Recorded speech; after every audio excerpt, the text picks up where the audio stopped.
Hello, જય શ્રી કૃષ્ણ. આજે આપણે જો કુંભણિયા ભજીયા બનાવવાના છે.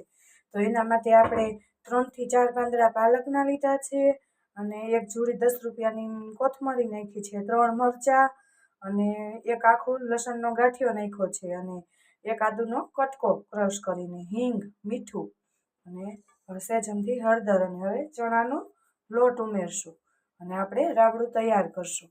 પછી આપણે એના ગરમ ગરમ ભજીયા પાડી લેશું. કુંભણિયાનો મસાલો છે એની અંદર આપણે ચણાનો લોટ એડ કરી દીધો છે અને હવે આપણે પાણી એડ કરી દઈશું અને હવે આપણે લોટ ડોઈ લઈશું. આપણે કુંભણિયા ભજીયાને મસ્ત મજાના તૈયાર કરી લઈશું. જો આવી રીતે થોડીક વાર તળવા દઈશું રાબડાને. તો તૈયાર છે કુંભણિયા ભજીયા ગરમ ગરમ.